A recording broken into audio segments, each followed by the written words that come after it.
Por que falar em acessibilidade nas contratações públicas? E o que isso tem a ver com sustentabilidade? Esse é o tema do nosso bate-papo de hoje. Gente, sustentabilidade é um termo que está ligado a desenvolvimento sustentável, que por sua vez quer dizer, de uma forma bem sucinta, com a ideia de suprirmos as necessidades econômico-sociais do presente sem afetar as gerações futuras. Utilizando alguns jargões que fizeram sucesso sobre a história dessa temática, sustentabilidade nos chama a pensar as nossas necessidades localmente, mas agir globalmente e buscar satisfazê-las no presente, sempre prospectando um futuro mais igualitário, diverso e promissor. Por isso, essa temática ela está fortemente ligada e muitas vezes é até confundida com a temática de ESG. De uma forma prática, a Resolução 400 do Conselho Nacional de Justiça, que aborda a política de sustentabilidade para o âmbito de todo o Poder Judiciário, traz o conceito de ações de sustentabilidade no artigo 3º, inciso 1, como aquelas práticas institucionais que tenham por objetivo a promoção de comportamentos éticos e que contribuam para o desenvolvimento ambiental, social, cultural e econômico, melhorando simultaneamente o meio ambiente e a qualidade de vida de todo o quadro pessoal e auxiliar do Poder Judiciário, mas também com um olhar para a comunidade local e da sociedade.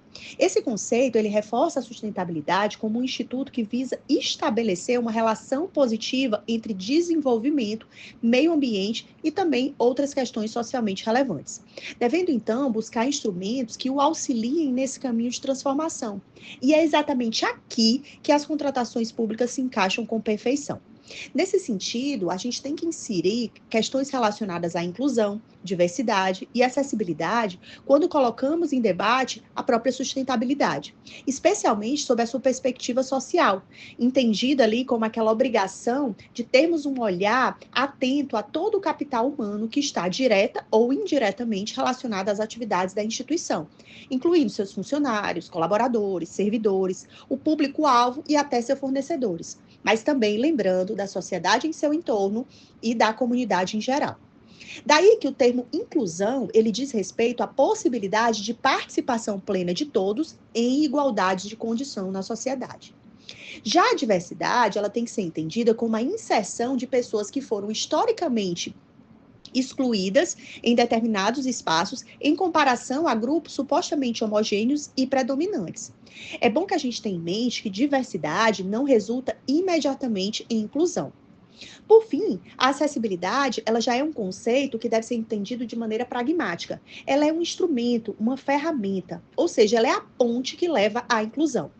A Lei 10.098 de 2000, ela expressa normativamente o conceito de acessibilidade como sendo a possibilidade ou condição de alcance para a utilização com segurança e autonomia de espaços, mobiliários, equipamentos urbanos, edificações, transportes, informação e comunicação, inclusive seus sistemas e tecnologias por pessoas com deficiência ou com mobilidade reduzida. Percebemos assim que a inclusão ela é o fim e a acessibilidade é o meio. Na pavimentação desse caminho, a Constituição e a legislação infraconstitucional são os degraus que nos levam até o topo. Basicamente, a Constituição já reforça ali no seu artigo 3º como objetivos fundamentais a construção de uma sociedade livre, justa e solidária, a busca pela garantia do desenvolvimento nacional, a redução das desigualdades sociais e a promoção do bem-estar de todos. A nível de legislação infraconstitucional, eu queria trazer como exemplo três normas, né, que dão essa necessária atenção à adoção de práticas acessíveis e sustentáveis na concretização das ações governamentais. A primeira delas é o Estatuto da Pessoa com Deficiência, a Lei 13.146, de 6 de julho de 2015, que traz como dever do Estado, da sociedade, da família, assegurar à pessoa com deficiência com prioridade a efetivação de vários direitos constitucionais.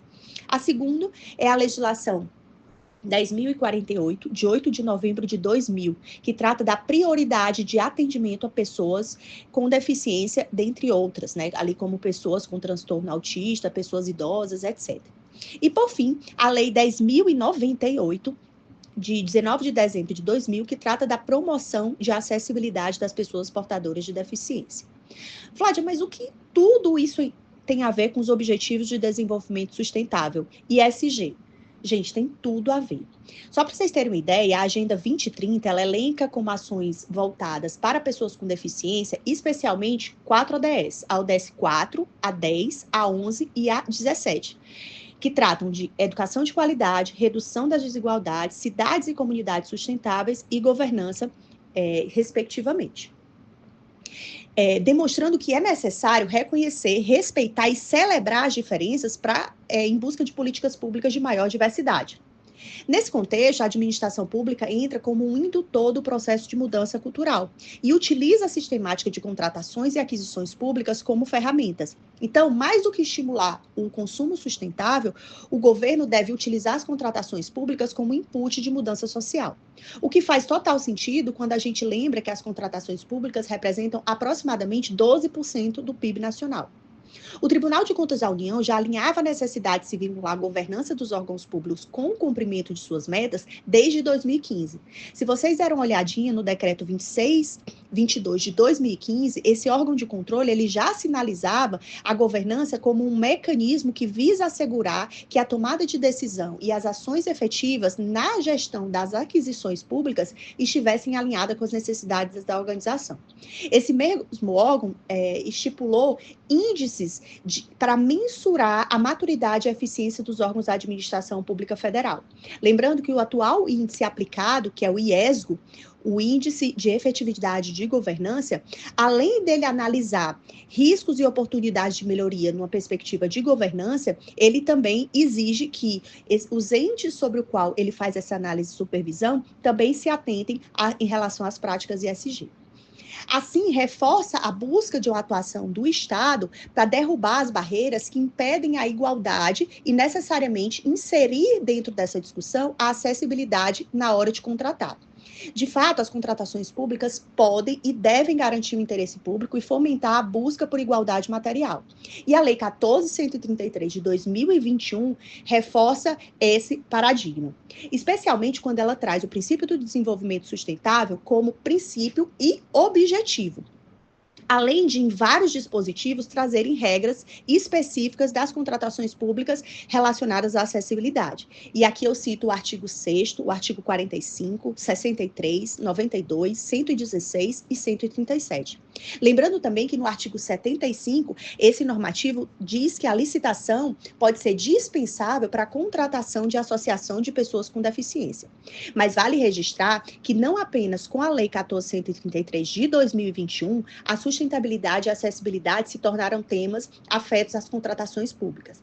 Veja que o ministro Dias Toffoli, ao relatar a ação direta de inconstitucionalidade 2946, destacou, abre aspas, a Lei 12.349, ao dar nova redação ao artigo 3º da Lei 8666 de 1993, já acrescentou essa dupla finalidade a uma terceira, e não menos importante no que tange às concessões de serviço público, que é a promoção do desenvolvimento sustentável. E diz mais, abre aspas, as licitações, além de buscarem a melhor proposta para a administração, podem e devem ser utilizadas com fins regulatórios, visando a concretização de outros valores constitucionais relevantes. Fecha aspas.